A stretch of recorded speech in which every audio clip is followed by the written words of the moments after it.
What makes a professional professional? I want to have a little discussion about some don'ts. I was watching a million subscriber channel on YouTube and what you should know about running a chainsaw. And he had some great things he covered of important topics of saw operation for the homeowner, firewood cutter, and even the professional. But some of the information was a little risky, however. Fact check the experts with what your manufacturer operator's manual states. That's where we get our education first. He said ethanol fuel collects moisture. Now, he actually said that ethanol fuel separates the oil and the gas, and it can affect rubber parts. And that is true. It can affect rubber parts. And if you let ethanol blended fuel mix stay in your piece of equipment or in an open can, it's going to attract moisture. That's really what causes the fuel separation, is the moisture that it picks up. Nothing really wrong with using fuel with ethanol as long as you don't let it sit up and you don't let it collect a lot of moisture. Letting the fuel sit in your saw in an open container is what causes the issue. It's best to mix with non-ethanol gas, though, if possible. And he did state that. Never use gasoline as a cleaning solvent. You're asking a flammable liquid to be stable, and it's not. When you start putting gasoline as a solvent, a cleaning agent, you're asking for some possible fire situations. And don't mix gasoline in your bar oil to thin it out. That's not something to cut bar oil with. Gas and bar heat do not mix well and can cause several issues. He talked about 3 different starting situations. One of them is a drop start, or the air start. The other one was the more or less clamp start, and then the other was on the ground. Drop starting a chainsaw leads to a loss of control and injury, damage to starter ropes and internal parts of the saw, and even pulled shoulders and back muscles makes it very hard starting. The only approved and professional techniques are on the ground or clamped, started between the knees. Look at your operator's manual. It'll list at least the ground start, but it always deters away from drop start situations. And professionals don't all drop start. When you're taking into consideration bucking and limbing, compression and tension in bucking and limbing is tricky, but they don't change. They're just not sometimes observed and planned properly. Always cut compression side first and tension side last. If you put pressure on a log or a limb and you see that it's free in the air, the compression's going to be on the bottom side. If you start to cut on that bottom side too far in, you're going to be pinched. You always just cut what's necessary from the compression side and end up on the tension side. He did have a good explanation of that. Your saw chain will be damaged with any amount of dirt or ground contact. He made that very clear. Round filing out damage can take a lot of tooth life away, however. A flat file to remove damage lessens the amount of material taken from the tooth surface and makes it easier to replace the proper cutting angles and that C he discussed in your sharpening of the teeth. Then use a guide for consistent sharp teeth, especially until you have done enough sharpening to be consistent with your techniques.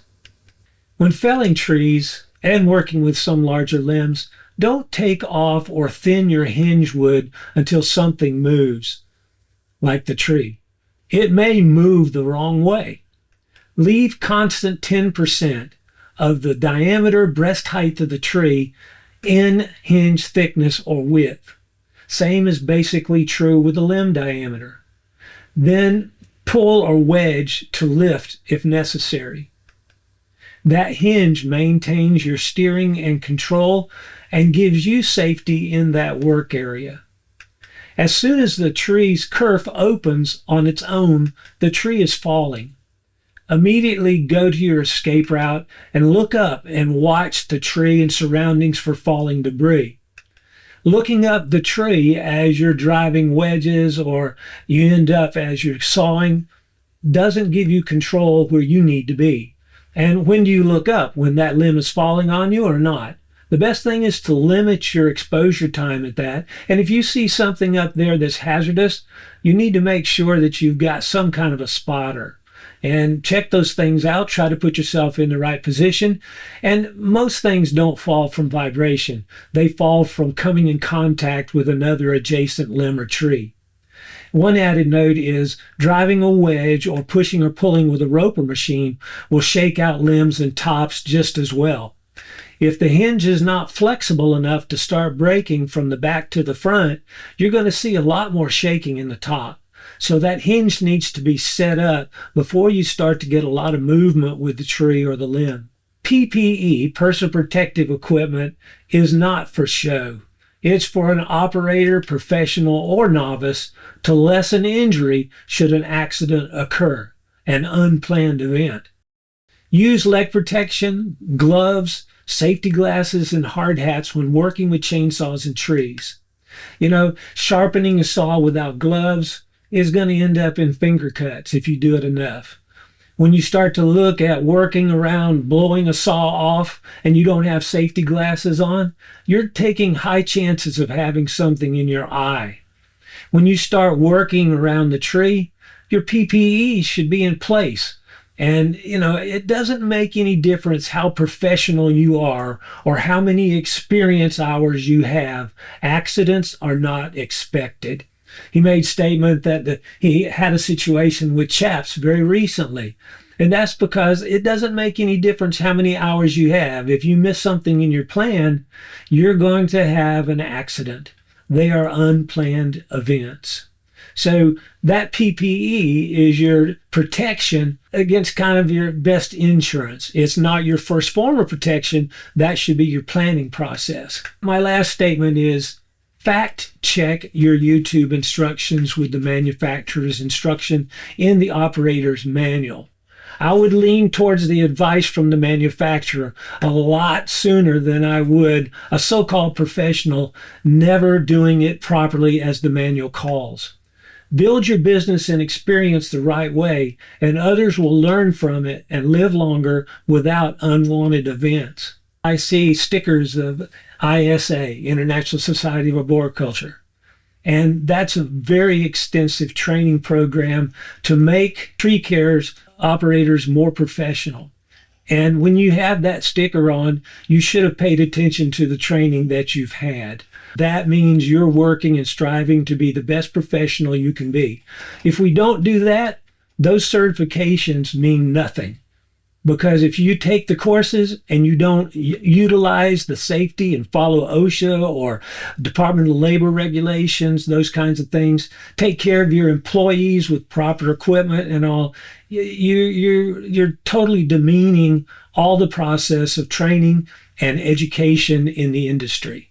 So fact check, make sure if you're watching, especially as a new operator, when you're watching different videos and all, make sure that it complies to your operator's manual. They have a lot of great techniques, and experience does give you quite a lot of ability to work professionally out there in the trees and the woods.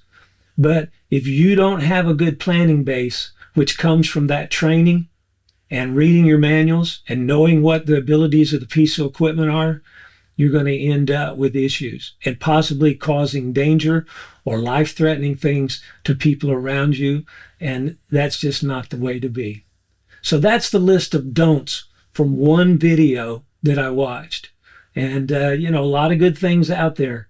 But if you're a professional and you're sitting there and not paying attention to things like this, you need to think twice. You're not professional. This is Tim Arb of Forest Applications Training Incorporated. A little disturbed, but I do wish you good sawing.